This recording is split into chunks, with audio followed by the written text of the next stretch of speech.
হওয়ার জন্য কিন্তু আপনার একটা স্টেপ বাই স্টেপ প্রিপারেশন দরকার।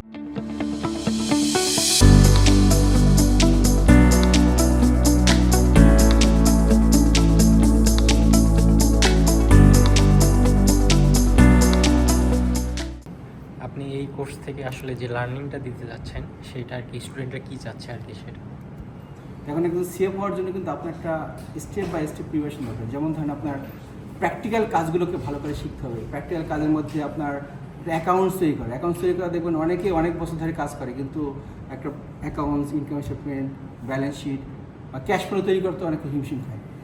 তো এই অ্যাকাউন্টস তৈরি করার পরে এই অ্যাকাউন্টসটা থেকে কিন্তু আপনাকে একটা ট্যাক্স রিটার্ন তৈরি করতে হবে। এই যে কানেকশনগুলো, এটা কিন্তু খুব ইম্পর্টেন্ট। একজন ম্যানেজার বলেন, একজন অ্যাকাউন্টসে বা ট্যাক্সে বা ভ্যাটে যারা কাজ করেন, কারণ ভ্যাটে কিন্তু রেগুলার আপনাকে রিটার্ন সাবমিট করতে হবে এবং রিটার্ন সাবমিট করার জন্য অনেক কমপ্লায়েন্স আছে। যেমন ধরুন আপনার টিডিএস, ভিডিএস এবং কোন কোন ক্ষেত্রে ট্যাক্স কাটা হবে, কোন কোন ক্ষেত্রে ট্যাক্স কাটা হবে না, এই জিনিসগুলো কিন্তু আপনাকে একদম ভালো করে জানতে হবে।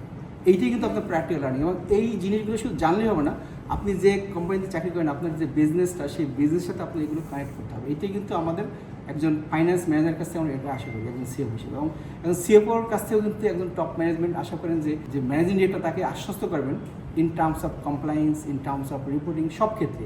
তো এই সব কিছু বিবেচনা করে কিন্তু আমরা এই accounting, tax, VAT, fund management এর পাশাপাশি পাবলিক স্পিকিং অনেক বড় একটা ইস্যু। এই কারণে আমরা পাবলিক স্পিকিংটা কানেক্ট করেছি। কারণ আমাদের ফাইন্যান্স প্রফেশন যারা আছেন সবার ক্ষেত্রে এই বদনামটা আসে যে তারা ব্যাক বেঞ্চ লিডার, কিন্তু এখন কিন্তু ফাইন্যান্স কিন্তু এখন ব্যাক বেঞ্চ লিডার না। তাদের এই পাবলিক স্পিকিং স্কিল যখন তারা থাকবে, কারণ তাদের কাছে কিন্তু কোম্পানির যে মেইন যে গুরুত্বপূর্ণ জিনিসগুলো ডেটা, সেই ডেটা কিন্তু তার কাছে আছে এবং ডেটার উপরে বেস করে কিন্তু কোম্পানি ডিসিশন নিয়ে থাকে। তাই আমি চাচ্ছি আমাদের যারা এই লার্নিং প্রসেসে আসবেন তারা যেন এই ডেটা ড্রাইভেন লিডারশিপ স্কিল থেকে শুরু করে এই সব কিছু যেন তারা শিখে, তারপরে তারা এই কোম্পানিকে লিড দিয়ে থাকেন তাদের নিজস্ব কোম্পানি।